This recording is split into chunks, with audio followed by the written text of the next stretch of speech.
have the Super Bowl champs, Kansas City, going to Atlanta, playing the Falcons, with Kansas City being the favorite at 3.5 and the total at 46.5. You know, I think Atlanta is getting a little too hype here, a little juice, because they were held by 15 points by the Eagles, okay, and because of bad coaching on both ends of the ball by Philadelphia Eagles, the Atlanta Falcons pulled off a win.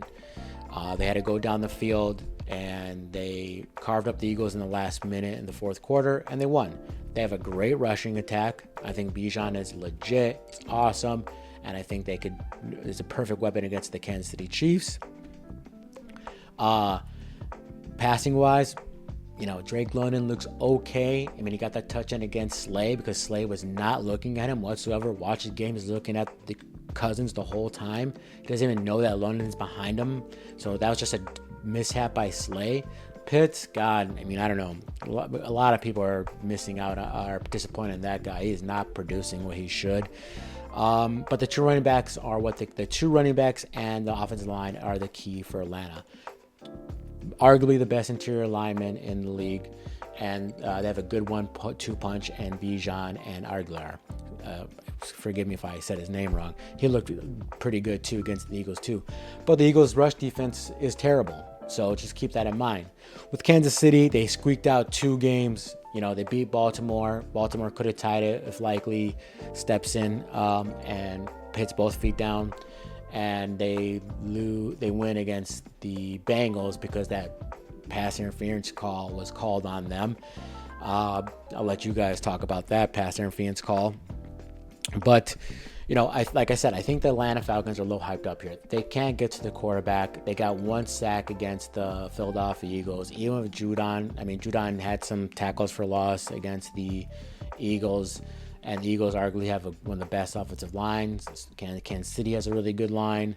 So I think that, because they can't get to the quarterback, you need to disrupt Holmes.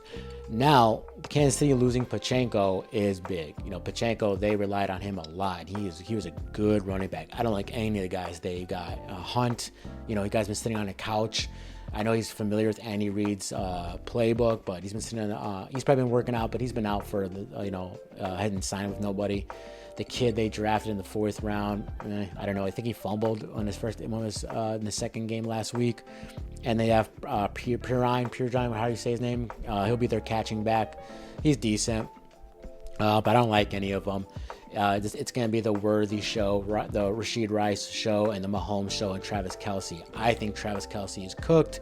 And by cooked, I don't mean think he's bad anymore, but he's no longer the Travis Kelce we know.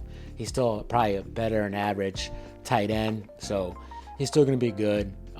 He's going to be better than probably half the tight ends on other teams, but he's not the Travis Kelce that we know.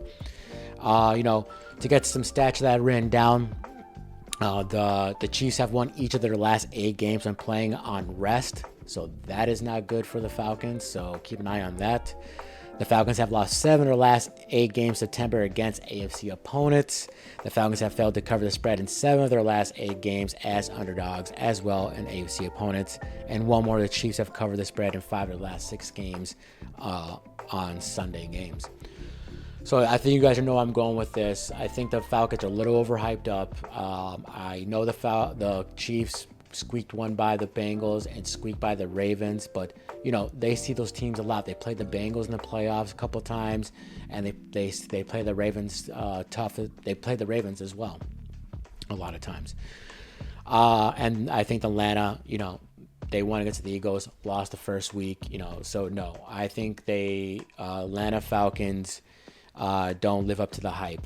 So give me the Chiefs to cover the 3.5, and they put the Falcons at 1-2.